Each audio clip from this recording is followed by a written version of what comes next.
ഞങ്ങളിപ്പോൾ ഉള്ളത് കോഴിക്കോട് റെയിൽവേ സ്റ്റേഷനിലാണ് കേട്ടോ. പിന്നെ ഞങ്ങളൊരു ട്രിപ്പ് പോവാണ്, കാശ്മീരിലോട്ടാണ് പോകുന്നത്. അതായത് ഡൽഹി, ആഗ്ര, അത് കഴിഞ്ഞ് കാശ്മീർ. അപ്പോൾ 3 സ്ഥലം കൂടി ഞങ്ങൾ ഒറ്റ പാക്കേജ് എടുത്തിട്ടാണ് പോകുന്നത്.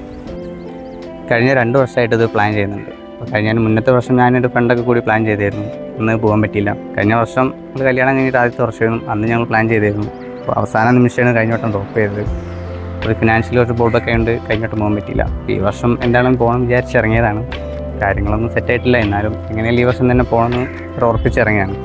വിൻ്ററിൽ തന്നെ പോകണം നല്ല ആഗ്രഹമുണ്ടായിരുന്നു, മഞ്ഞ് മൂടി കിടക്കുന്ന കാശ്മീരും കാര്യങ്ങളൊക്കെ കാണാൻ വേണ്ടിയിട്ട്. ജനുവരി 24 ഞങ്ങൾ നാട്ടിൽ നിന്ന് പോകുന്നത്. അതായത് വൈകുന്നേരം ഒരു 5:30 ആയി ട്രെയിൻ എത്തിയപ്പോൾ. 5 മണിയായിരുന്നു പറഞ്ഞിട്ടുണ്ടായിരുന്നു, പക്ഷെ എത്താൻ വേണ്ടി 5:30 ആയിട്ടുണ്ടായിരുന്നു. അപ്പോൾ നമ്മൾ ട്രിപ്പിൻ്റെ ആദ്യത്തെ ദിവസം നമ്മൾ ആഗ്രയിലേക്കാണ് പോകുന്നത്. അത് ഈ ട്രെയിൻ പോയിട്ട് ഇറങ്ങുന്നത് ആഗ്രയിലാണ്. അപ്പോൾ ആഗ്രയിലെ താജ്മഹലും ആഗ്ര ഫോർട്ടൊക്കെ കണ്ടതിന് ശേഷം അന്ന് നൈറ്റ് നമ്മൾ ഡൽഹിയിലോട്ട് കയറും. പിറ്റേ ദിവസം ഡൽഹി കണ്ട് അന്ന് നൈറ്റ് നമ്മൾ ജമ്മു താവിയിലോട്ട് കയറും. ഡൽഹിയിൽ നിന്ന് ട്രെയിൻ ജമ്മു താവിയിൽ നിന്ന് ശ്രീനഗറിലോട്ട് ബസ് വഴിയായിരിക്കും പോകുന്നത്.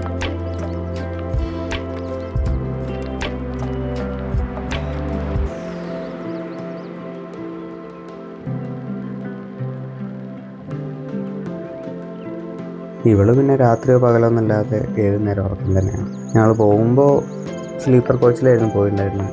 തിരിച്ചു വരുമ്പോൾ 3rd AC ബുക്ക് ചെയ്തിട്ട് അങ്ങനെയാണ് പോയിട്ടുണ്ടായിരുന്നത്. ദൂരെയൊക്കെ പോകുമ്പോൾ മാക്സിമം AC തന്നെ ബുക്ക് ചെയ്ത് പോകാൻ നോക്കുക. ഇത്രയും ലോങ്ങൊക്കെ പോകുമ്പോൾ സ്ലീപ്പറിൽ പോകണ്ടെന്നായിരുന്നു ഫ്രണ്ട്സും കുറേ പേര് അങ്ങനെ പറഞ്ഞിട്ടുണ്ടായിരുന്നു. നമ്മൾ റീലൊക്കെ കണ്ടിട്ടുണ്ടാവും, നോർത്തിലൊക്കെ പോകുമ്പോൾ ഭയങ്കര ക്രൗഡ് വന്ന് റഷായിട്ട് സ്ലീപ്പറിലൊക്കെ പോകുന്നവർ ഭയങ്കര ബുദ്ധിമുട്ടുണ്ട്. നമ്മളും അതൊരു മനസ്സിലുണ്ടായിരുന്നു.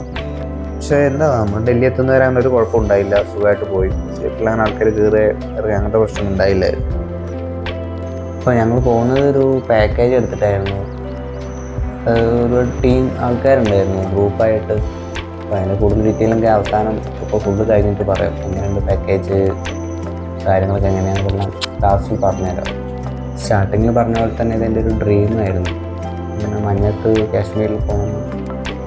ആദ്യം മണാലിയൊക്കെ വിചാരിച്ചിരുന്നു. മണാലിയെക്കാട്ടും കുറച്ചും കൂടി ഭംഗിയായിട്ടുള്ളത് കാശ്മീരാണ് കണ്ടിട്ടാണ് ഇപ്പോൾ കാശ്മീരിലോട്ട് തന്നെ പോകുന്നത്. ഏഷ്യയിലെ തന്നെ ഏറ്റവും ഹയസ്റ്റ് ആയിട്ടുള്ള 2ാമത്തെ കേബിൾ കാർ നമ്മൾ കാശ്മീരാണിട്ടുള്ളത്. മറ്റുള്ള കേബിൾ കാറൊക്കെ പറഞ്ഞാൽ ഇങ്ങനെ മലകളുടെ മുകളിലോട്ട് പോകുന്നുണ്ടോ എന്ന് എനിക്ക് അറിഞ്ഞൂടാ. എന്തായാലും ഇതുപോലെ മഞ്ഞ് മൂടി കിടക്കുന്ന മലകൾക്ക് മുകളിലോട്ട് പോകാൻ പറ്റുമെന്ന് എനിക്ക് അറിഞ്ഞു. ഇത് ചെയ്യാൻ വേണ്ടി ഒരുപാട് എക്സൈറ്റഡ് ആണ്. കാരണം ഒരുപാട് റീൽസിനും കാര്യമൊക്കെ കണ്ടിട്ടിങ്ങനെ അത് മനസ്സിൻ്റെ ഉള്ളിൽ കയറി കിടക്കുന്ന സംഭവമായിരുന്നു. ഇതൊക്കെ നമ്മുടെ മിലിറ്ററിയുടെ വണ്ടികളാട്ടോ. കുറേ ലോറികളും ഇതിൻ്റെ ബാക്കിൽ നിന്ന് ടാങ്കറൊക്കെ ഉണ്ടായിരുന്നു. ടാങ്കറൊക്കെ ആദ്യമായിട്ടാണ് നേരിട്ട് കാണുന്നത്.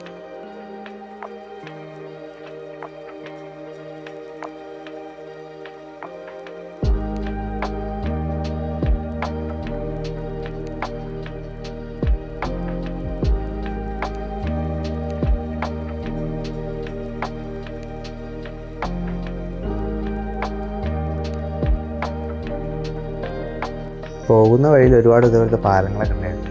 അതുപോലെ ടണലുകളും, ഒരുപാട് ടണലുകൾ കൂടെ നമ്മൾ പാസ് ചെയ്യുന്നുണ്ടാവും. ഇവിടെ നിന്ന് എത്തുമ്പോൾ റേഞ്ച് ഉണ്ടാവില്ല. ഒരുപാട് ഏരിയകളിൽ റേഞ്ച് ഇല്ലാത്ത ഏരിയകളാണ്. കേരളം വിട്ട് കർണാടകയിൽ നിന്ന് വിട്ട് കഴിഞ്ഞാൽ പിന്നെ റേഞ്ച് കിട്ടണമെങ്കിൽ ഭയങ്കര ബുദ്ധിമുട്ടാണ്.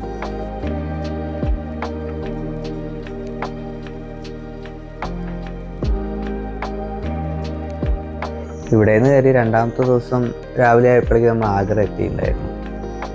അതൊക്കെ ആഗ്രയുടെ റെയിൽവേ സ്റ്റേഷൻ അടുത്തുള്ളേക്ക് കേട്ടോ. തീരെ വൃത്തിയില്ല, മൊത്തം വേസ്റ്റുകളൊക്കെ ഇട്ട്. ഇതിൻ്റെ അടുത്ത് തന്നെ ഒരുപാട് വീടുകളും കാര്യങ്ങളും. അവിടെയൊക്കെ കൊച്ചു മക്കളും ആൾക്കാരൊക്കെ ഇങ്ങനെ നടക്കുന്നുണ്ടായിരുന്നു.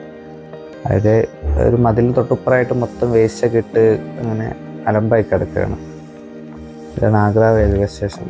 ട്രെയിനിൽ ഒരുപാട് മലയാളീസ് ഉണ്ടായിരുന്നു. ഒരുപാട് എന്ന് പറയാൻ പറ്റില്ല, ഭൂരിഭാഗം മലയാളികളായിരുന്നു. അത് കോളേജ് പിള്ളേർക്ക് ഒരുപാടുണ്ടായിരുന്നു. അത് കോളേജ് ടൂറും കാര്യങ്ങളൊക്കെ ഇതേപോലെ ഡൽഹി, ആഗ്ര, മണാലി കൂടുതൽ അങ്ങനെ പോകുന്നുണ്ടായിരുന്നു പിള്ളേർ. പിന്നെ കുറച്ച് പേര് രാജസ്ഥാനൊക്കെ പോകുന്നുണ്ട് പറഞ്ഞു.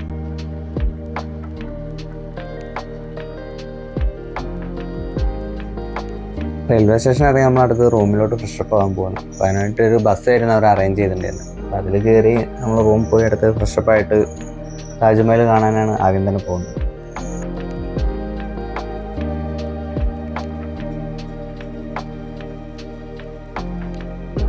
ഇവിടെയായിരുന്നു കേട്ടോ ഫ്രഷപ്പ് അറേഞ്ച് ചെയ്തിട്ടുണ്ടായിരുന്നു. അത് കഴിഞ്ഞ് നമ്മൾ ആദ്യം ജസ്റ്റ് ഒന്ന് ബ്രേക്ക്ഫാസ്റ്റ് കഴിച്ചിട്ടുണ്ടായിരുന്നു. ഒരു മലയാളി ഹോട്ടൽ തന്നെയായിരുന്നു. അപ്പോൾ അവിടെ പോയി ബ്രേക്ക്ഫാസ്റ്റ് കഴിച്ചു. അടുത്ത് നേരെ താജ്മഹലിലോട്ട് പോകാം. നമ്മൾ പോകുന്ന വണ്ടി പാർക്ക് ചെയ്തിട്ട് അവിടുന്ന് താജ്മഹലിൻ്റെ എൻട്രൻസിലോട്ട് കുറച്ച് നടക്കാനുണ്ട് കേട്ടോ. ഏകദേശം 1 കിലോമീറ്ററിൻ്റെ മുകളിൽ നമ്മൾ നടക്കാനുണ്ട്. അപ്പോൾ അങ്ങോട്ട് നമ്മൾ പോകുന്ന വണ്ടിയൊന്നും കയറ്റി വിടത്തില്ല. അവിടത്തേക്കുള്ള അവരെ പ്രത്യേക സർവീസ് പോകുന്ന വണ്ടിയൊക്കെ ഉണ്ട്. ഇല്ലെങ്കിൽ നടന്നിട്ട് പോകും. ഞങ്ങൾ നടന്നായിരുന്നു പോയിണ്ടായിരുന്നു.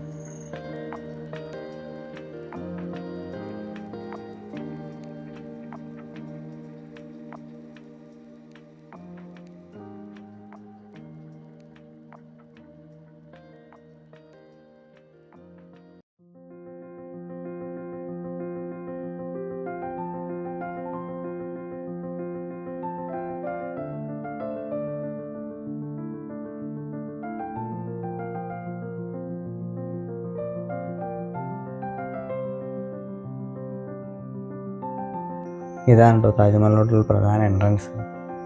ഇത് നല്ല ഹൈറ്റ് ഉണ്ട് നേരിട്ട് കാണുമ്പോൾ. വീഡിയോയിൽ ചിലപ്പോൾ അത്ര നമുക്ക് തോന്നിയെന്ന് വരില്ല. നേരിട്ട് കാണുമ്പോഴേ അറിയുള്ളൂ, നല്ല വലുതാണ് സംഭവം.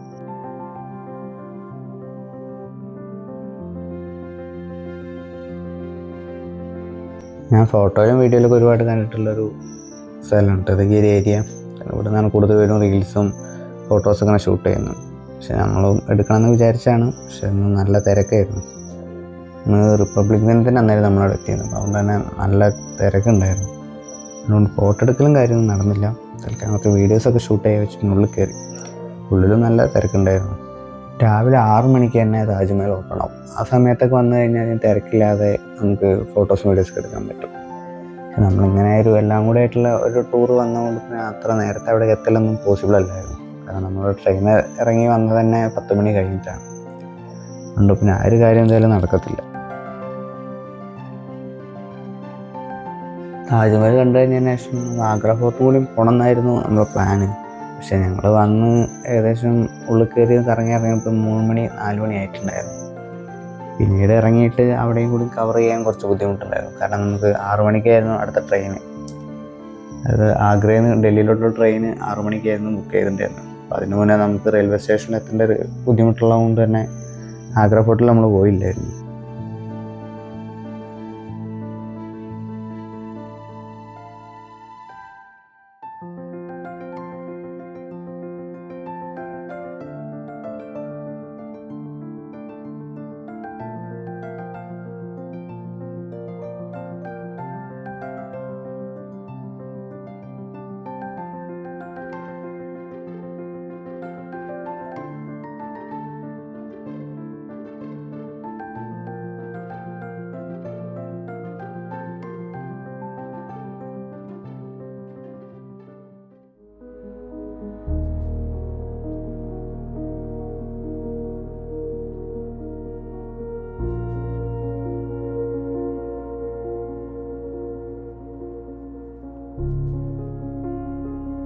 അപ്പോൾ ഫസ്റ്റ് ഡേ തന്നെ നമുക്കൊരു സ്ഥലം മിസ്സായിപ്പോയി. ഞങ്ങൾ വന്നിട്ട് പാക്കേജ് പറഞ്ഞാൽ ഞങ്ങൾ ഒറ്റയ്ക്ക് എല്ലാവരും ഗ്രൂപ്പായിരുന്നു. കേരളത്തിൽ നിന്നുള്ളൊരു ഗ്രൂപ്പായിട്ടായിരുന്നു വന്നിട്ടുണ്ടായിരുന്നു. അതാണ് ടോട്ടൽ 40-45 ആൾക്കാരുടെ അടുത്തുണ്ടായിരുന്നു. അപ്പോൾ നമ്മളൊരു സ്ഥലത്ത് പോയി കഴിഞ്ഞാലും എല്ലാവരും ഒരേ സമയത്ത് റിട്ടേൺ ഇറങ്ങി കഴിഞ്ഞാലേ എല്ലാ സ്പോട്ടിലും പോകാൻ പറ്റത്തുള്ളൂ. പിന്നെ ഗ്രൂപ്പായി എല്ലാവരും ഓരോ വഴിക്ക് പോയി ഓരോരുത്തർ ഇറങ്ങി വരുമ്പോഴേക്ക് ലേറ്റ് ആവും. അങ്ങനെ അത് ഒന്നാമത് പ്രധാന കാരണം അതായിരുന്നു, എല്ലാവർക്കും പോകാൻ പറ്റാത്തത്. ഒരുപാട് പിന്നെ അങ്ങനെ ലേറ്റ് ആവാൻ നിന്നില്ല. ഞങ്ങളൊരു 4:30 കഴിഞ്ഞപ്പോഴേക്ക് പുറത്തോട്ട് ഇറങ്ങിയിട്ടുണ്ടായിരുന്നു. അത് കഴിഞ്ഞ് പോകുന്ന വഴിക്കൊരു ജസ്റ്റ് ഒരു ചായ കുടിച്ചോ അവിടുന്ന് പുറത്ത് തന്നെ. ഇത് നമ്മുടെ ആഗ്ര റെയിൽവേ സ്റ്റേഷനാണ് കേട്ടോ. രാത്രി വന്നപ്പോഴേക്കും നല്ല ലൈറ്റൊക്കെ ഇട്ട് സെറ്റപ്പ് ആക്കിയിട്ടുണ്ടായിരുന്നു. ഡൽഹിയിലെ വിശേഷങ്ങളൊക്കെ അടുത്ത വീഡിയോയിൽ കാണാം. അപ്പോൾ എല്ലാവർക്കും ബൈ ബൈ.